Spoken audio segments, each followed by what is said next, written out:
The village of Weatherbury was quiet as the graveyard in its midst, and the living were lying well nigh as still as the dead.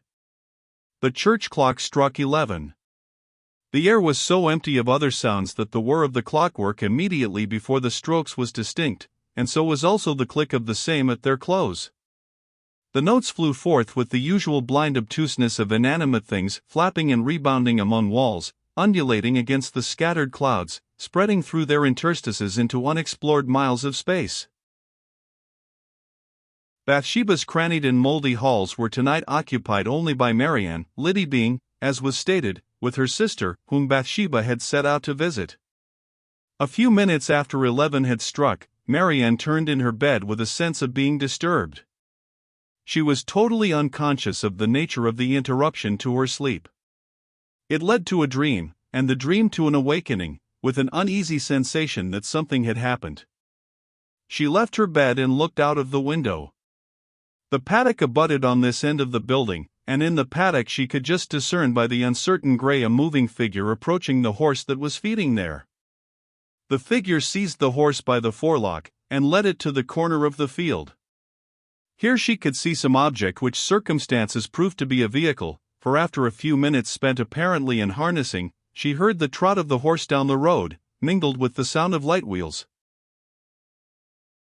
Two varieties only of humanity could have entered the paddock with the ghost-like glide of that mysterious figure. They were a woman and a gypsy man. A woman was out of the question in such an occupation at this hour, and the comer could be no less than a thief, who might probably have known the weakness of the household on this particular night, and have chosen it on that account for his daring attempt. Moreover, to raise suspicion to conviction itself, there were gypsies in Weatherbury Bottom. Marianne, who had been afraid to shout in the robber's presence, having seen him depart had no fear. She hastily slipped on her clothes, stumped down the disjointed staircase with its 100 creaks, ran to Coggan's, the nearest house, and raised an alarm. Coggan called Gabriel, who now again lodged in his house as at first, and together they went to the paddock. Beyond all doubt the horse was gone. "Hark," said Gabriel. They listened. Distinct upon the stagnant air came the sounds of a trotting horse passing up Longpuddle Lane, just beyond the gypsies' encampment in Weatherbury Bottom. "That's our dainty, I'll swear to her step," said Jan. "Mighty me! Won't Mrs. Storm call us stupids when she comes back?" moaned Marianne. "How I wish it had happened when she was at home, and none of us had been answerable." "We must ride after," said Gabriel, decisively. "I'll be responsible to Miss Everdeen for what we do." "Yes, we'll follow." "Faith, I don't see how," said Coggan. "All our horses are too heavy for that trick except little Poppet, and what's she between two of us? If we only had that pair over the hedge we might do something." "Which pair?" "Mr. Boldwood's tidy and Moll." "Then wait here till I come hither again," said Gabriel. He ran down the hill towards Farmer Boldwood's. "Farmer Boldwood is not at home," said Marianne. "All the better," said Coggan. "I know what he's gone for." Less than 5 minutes brought up Oak again, running at the same pace, with 2 halters dangling from his hand. "Where did you find em?" said Coggan, turning round and leaping upon the hedge without waiting for an answer. "Under the eaves." "I knew where they were kept," said Gabriel, following him. "Coggan, you can ride barebacked?" "There's no time to look for saddles." "Like a hero," said Jan. "Marianne, you go to bed," Gabriel shouted to her from the top of the hedge. Springing down into Boldwood's pastures, each pocketed his halter to hide it from the horses, who, seeing the men empty-handed, docilely allowed themselves to be seized by the mane, when the halters were dexterously slipped on. Having neither bit nor bridle, Oak and Coggan extemporized the former by passing the rope in each case through the animal's mouth and looping it on the other side. Oak vaulted astride, and Coggan clambered up by aid of the bank, when they ascended to the gate and galloped off in the direction taken by Bathsheba's horse and the robber. Whose vehicle the horse had been harnessed to was a matter of some uncertainty. Weatherbury Bottom was reached in 3 or 4 minutes. They scanned the shady green patch by the roadside. The gypsies were gone. "The villains," said Gabriel. "Which way have they gone, I wonder?" "Straight on, as sure as God made little apples," said Jan.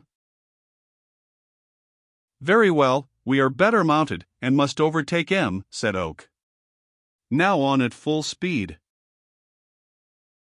No sound of the rider in their van could now be discovered.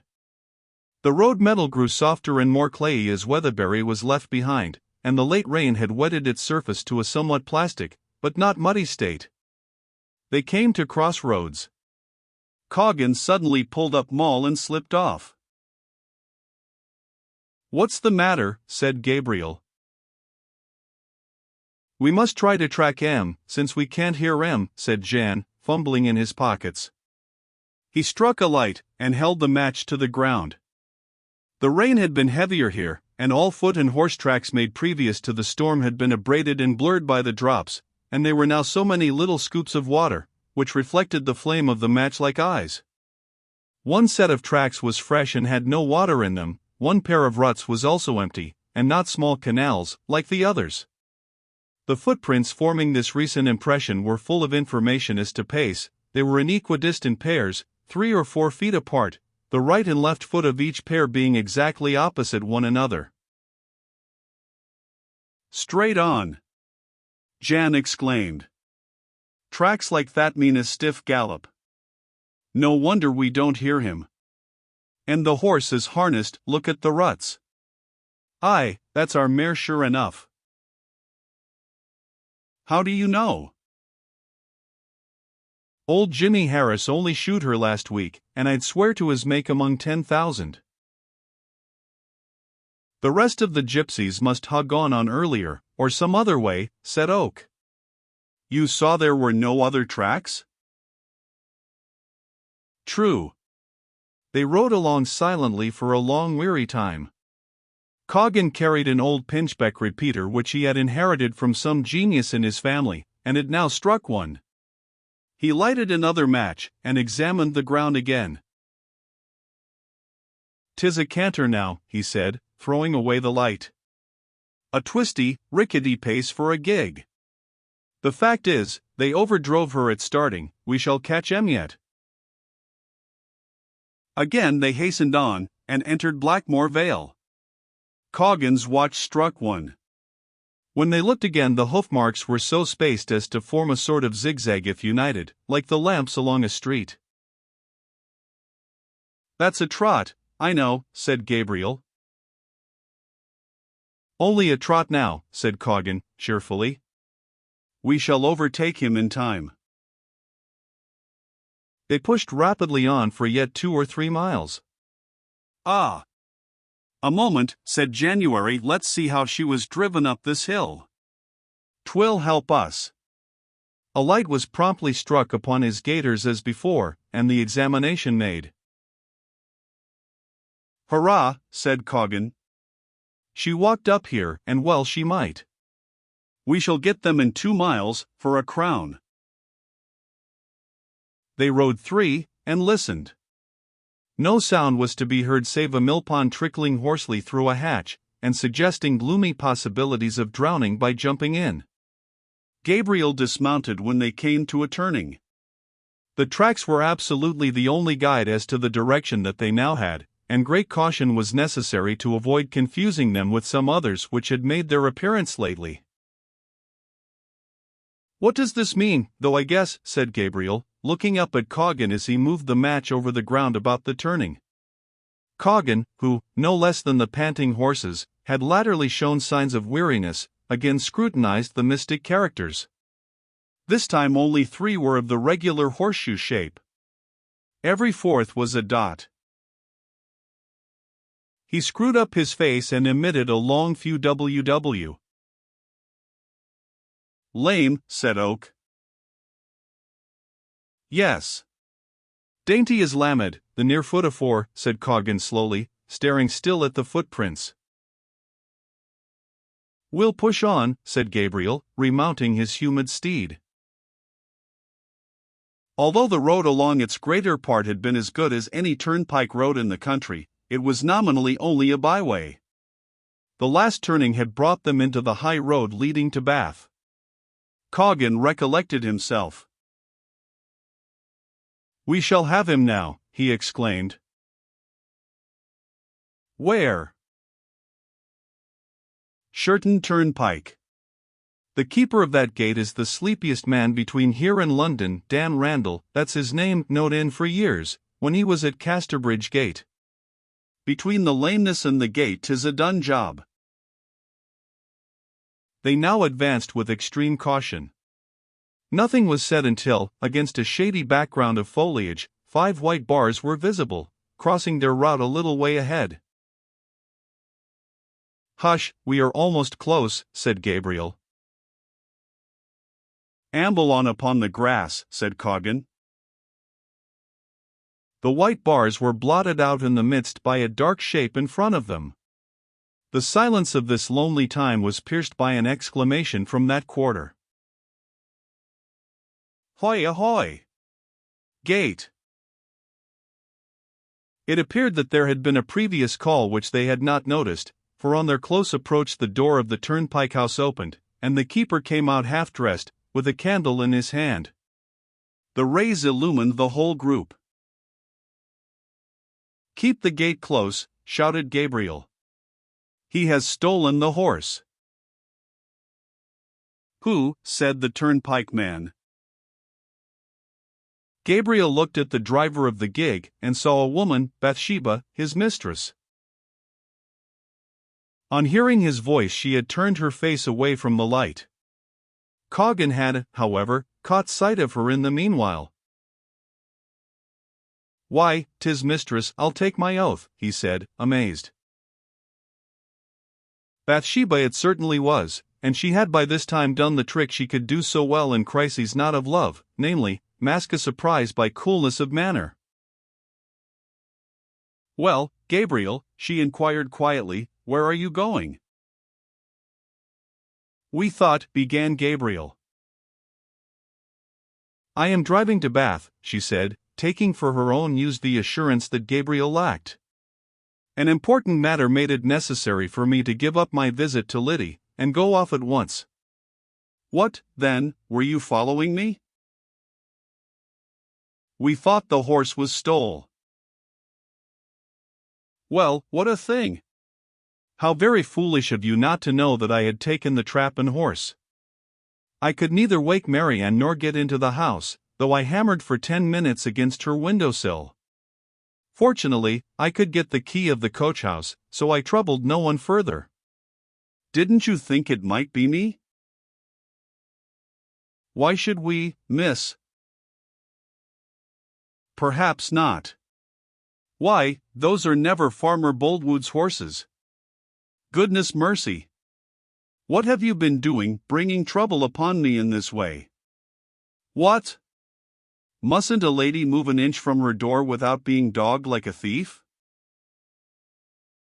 But how was we to know, if you left no account of your doings, expostulated Coggan, and ladies don't drive at these hours, miss, as a general rule of society. I did leave an account, and you would have seen it in the morning.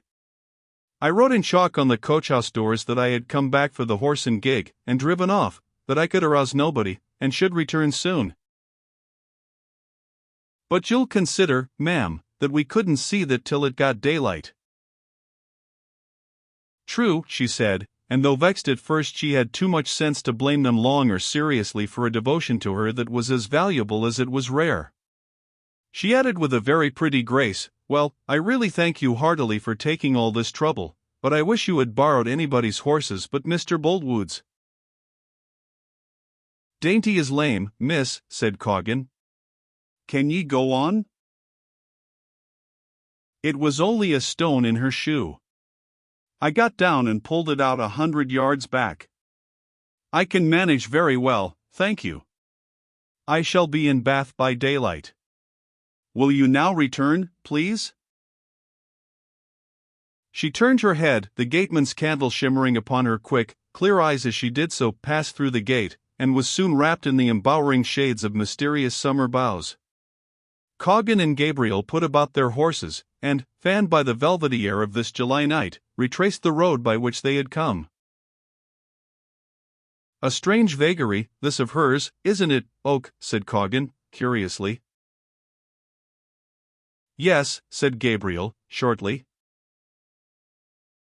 She won't be in Bath by no daylight. Coggan, suppose we keep this night's work as quiet as we can? I am of one and the same mind. Very well. We shall be home by 3 o'clock or so, and can creep into the parish like lambs. Bathsheba's perturbed meditations by the roadside had ultimately evolved a conclusion that there were only two remedies for the present desperate state of affairs. The first was merely to keep Troy away from Weatherbury till Boldwood's indignation had cooled, the second to listen to Oak's entreaties, and Boldwood's denunciations, and give up Troy altogether. Alas! Could she give up this new love, induce him to renounce her by saying she did not like him, could no more speak to him, and beg him, for her good, to end his furlough in Bath, and see her in Weatherbury no more? It was a picture full of misery, but for a while she contemplated it firmly, allowing herself, nevertheless, as girls will, to dwell upon the happy life she would have enjoyed had Troy been Boldwood, and the path of love the path of duty, inflicting upon herself gratuitous tortures by imagining him the lover of another woman after forgetting her, for she had penetrated Troy's nature so far as to estimate his tendencies pretty accurately, but unfortunately loved him no less in thinking that he might soon cease to love her, indeed, considerably more. She jumped to her feet. She would see him at once. Yes, she would implore him by word of mouth to assist her in this dilemma. A letter to keep him away could not reach him in time, even if he should be disposed to listen to it. Was Bathsheba altogether blind to the obvious fact that the support of a lover's arms is not of a kind best calculated to assist a resolve to renounce him? Or was she sophistically sensible, with a thrill of pleasure, that by adopting this course for getting rid of him she was ensuring a meeting with him, at any rate, once more? It was now dark, and the hour must have been nearly 10. The only way to accomplish her purpose was to give up her idea of visiting Lydia at Yelbury, return to Weatherbury Farm, put the horse into the gig, and drive at once to Bath. The scheme seemed at first impossible. The journey was a fearfully heavy one, even for a strong horse, at her own estimate, and she much underrated the distance. It was most venturesome for a woman, at night, and alone. But could she go on to Liddy's and leave things to take their course? No, anything but that. Bathsheba was full of a stimulating turbulence, beside which caution vainly prayed for a hearing. She turned back towards the village.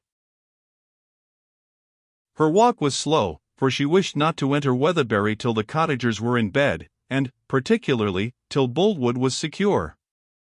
Her plan was now to drive to Bath during the night, see Sergeant Troy in the morning before he set out to come to her, bid him farewell, and dismiss him, then to rest the horse thoroughly, herself to weep the while, she thought, starting early the next morning on her return journey.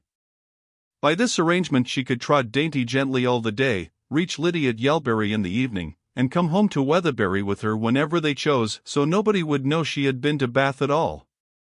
Such was Bathsheba's scheme. But in her topographical ignorance as a late comer to the place, she misreckoned the distance of her journey as not much more than half what it really was. This idea she proceeded to carry out, with what initial success we have already seen.